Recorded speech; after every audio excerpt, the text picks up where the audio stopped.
Howdy, guys. Attorney Walter Hnot. I want to get right into the video. Here's the bottom line. These are the food categories that have grown or increased the most as a result of inflation slash other things as well.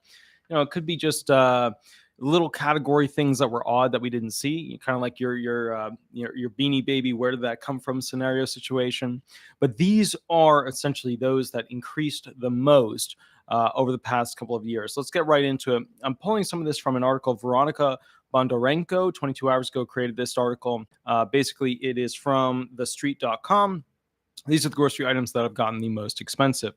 First off, at the end of 2022, the price of eggs at the common grocery store went up 32.2% higher when compared to a year ago. So eggs up 32.2%. Howdy, guys. Howdy, good to see you in there. Next one, numbers from the Consumer Price Index, CPI, show that overall grocery prices were up 11.3% annually in January of 2022, while eating out is only up 8.2%.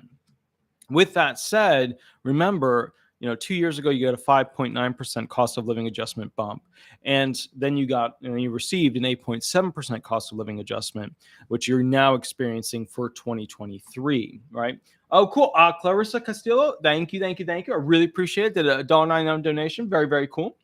So the next thing is this. The next biggest increase came in the fats and oils category. The overall price of items such as butter, margarine, and common cooking oils rose by 18.5% between the end of 2021 and 2022.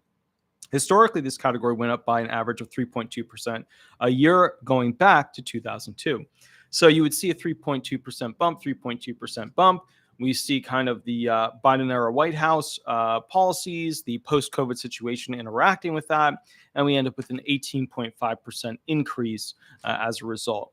So these are things, remember, too, that you're paying now, but you're not really going to be able to afford a lot of these fats-related items, butters, etc., going into 2024 because of the fixed income related to retirement and disability benefits. There's a little quote here. Supply issues and production setbacks are mostly to blame for these issues, writes the study's authors. Furthermore, these increases may also affect DOP-labeled products such as cheese or oils that have been imported from specific geographic zones. Obviously, war issues overseas, obviously, problems with the food having some sort of fungal, bacterial, viral, whatever, situation that it has, also a situation. Now, meat was mixed bag because some types, such as beef and veal, rose only by 5.3%. Meanwhile, poultry like chicken and turkey is a whopping 14.6% more expensive, while pork is up by 8.7%. So a lot of your fat-related products, a lot of your meat-related products, your eggs are not going to be affordable going into essentially 2024. You're going to be left with mostly, your bread-related products and things like that. And everything label is going to be basically off the table. Okay. Dairy products, excluding fats like butter, rose by 12%. While fresh fruits and vegetables are up by a respective 7.7% and 7%. So basically, you got fruits 7.7%, vegetables 7%. Amid rising energy costs and war in Ukraine, wheat has also been a subject particularly prone to inflation. Bread, cereals, and baked goods rose by 13% from a year ago. We expect that one, though, to tank a lot more when it comes to percentage and be more affordable. Cereals and other bakery products had a percentage change of 13%. And this is due to the rising cost of ingredients required to make them, as well as other production costs, such as labor, while the report writes the reporter's author. So basically, bottom line is fat, meat, eggs, stuff like that. Those are your heavy hitters. And then basically when you're getting down to your grains. But remember, next year, some of these products are going to equalize a bit more, although we're expecting that the meats to stay very, very high. And I was surprised by how much or how little the fruits actually increased in price. I was expecting those to go way up high. Okay. So sugar, candy, and other sweet goods are up by 10.4%, while non-alcoholic beverages such as juice and soda are up an average of 11%.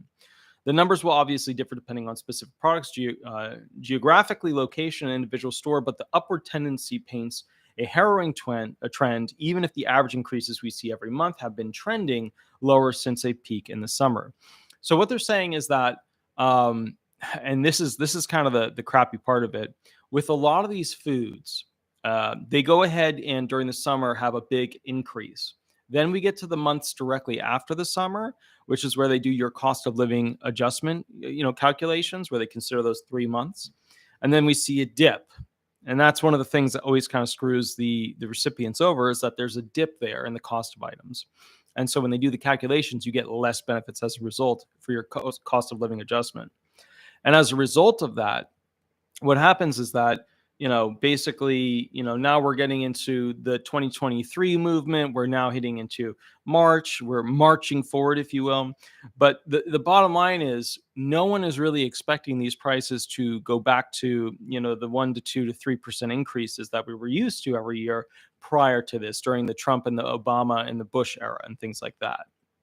Okay, so shoppers with less left to spend have been forced to find ways to outpace inflation. One study from Omaha-based insurance company Breeze found that 73% of American U.S. households have cut back on restaurants and takeout, while 57% bought either fewer or cheaper kinds of groceries. At the same time, foot traffic at dollar stores and discount chains such as Family Dollar, Dollar General, and Five Below have been reaching new heights, even as the generic products sold there have been hit. They've been hit with bigger price hikes than its name brand counterparts. So one of the things that I've noticed when it comes to the system that we use to buy groceries, the people who are getting screwed over the most are the low-income people. The dollar stores, the Dollar General, the Dollar Tree, all those types of businesses are charging a ridiculous amount for, one-off, one single items. You go to BJ's, you can buy a massive amount of stuff because you paid your 50 whatever dollars for the club card. But, when it comes to essentially these dollar stores, you're paying $3-4 for a can of soup, maybe even more. So the problem is that the poor who don't have money have to buy smaller amounts. And the way America works, as does all business across the earth, the less you buy, the more you pay. And so, unfortunately, we are seeing a system where more and more of whatever benefits the poor get are just going to basically pay for food upkeep. So final quote from this article from thestreet.com: consumers must be more conscious of where and when they spend their money. A spokesperson in Priceless said in a statement, to keep costs low, families will need to shop at low-cost grocery chains. However, this could mean compromising on preferred brands. A lot of brands like Jell-O, stuff like that, were just massive, massive increases. A lot of issues with cream cheese. And what you're seeing is that all these chains, right, these Publix, these Walmarts, these whatever, they're coming out with their own version for almost every item that they can at this point. Their great value item like Walmart has, to go ahead and create an alternative option for people to buy into. But what's interesting to see is the variance between that, club brand and essentially the one that you're used to buying, that label brand. And so what's happening is that there's a war. And, essentially what these chains are trying to do is trying to train your brain to not buy the label brand, because if they can sell successfully just their bargain brand, then they can go ahead and control the market on that particular brand. And you will see, if you go into the grocery store, there are some products there that no longer offer the original label brand, because the grocery store said, well, they won't carry it, they won't take it, because people just aren't buying it. If people aren't buying it, they're not going to put it on their shelves. But the reality is, usually people are buying it, they're just buying it slower, and they're seeing this as an opportunity to test the market, where they're going to get rid of that label brand and just control that particular section on the aisle. So you have to remember, there's an aisle war going on with products, right, and being placed onto these aisles and these bays. You have the aisle, and then in the aisle, there are bays. And inside each bay, right, you're on 1, 2, 3, 4, 5, 6, whatever, all the way up to the top. And what happens is, the more that store can control essentially their products being on the shelf and not other label products, the more money they make. And this is all 100% about them making as much money as possible, whether it's the label brand or the producer of the non-label brand that actually owns the store shelves. All right, guys, I hope you enjoyed this. We went through the details of that. But basically what it comes down to is meats are mostly going to be off the table when it comes to 2024. Fruits will still be back on the table. Some wheat products, especially label products, will be off the table. And essentially vegetables will be on the table. And then basically, and the big thing is, I didn't go into it because it's not much in this article or online, but the big thing with fish or aquatic based, products, they're having a lot of issues with these heavy metals and things like that are in them. So And expect those prices, obviously. When you look at fishing related stuff, you're looking at diesel fuel costs, and diesel fuel costs are extremely high. And the weird thing about diesel is that diesel is easier to make. There's less refining, significantly less refining than gasoline. Diesel is also super, easy and simple to transport compared to gasoline, because diesel, you have to basically spritz it out of a spritz bottle, particleize it, and then massively compress it to get it to light on fire. That's not the deal with gasoline. Gasoline, you take, a Zippo lighter to it, and all of a sudden you have a fire.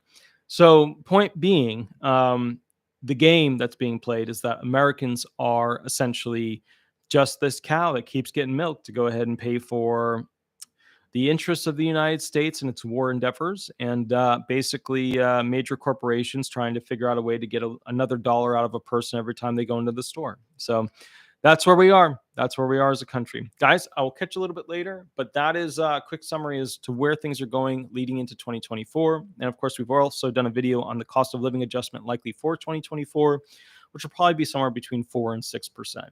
I will catch you a little bit later, and that's a comparison against the 5.9 and 8.7% over the past 2 years of allowance. You guys have a wonderful day. I've got to go work next door and keep working on that rental home setup. Because I want to be able to have a retirement, and that's my retirement. Not relying on federal government, not relying on Title II benefits, not relying on the CFR, not relying on, unfortunately, the programs that many of you are on right now, because they're just not going to be the same when I get to that age. I'll catch you a little bit later. We'll go from there. Thank you so much, and have fun. All right, bye-bye. Bye-bye.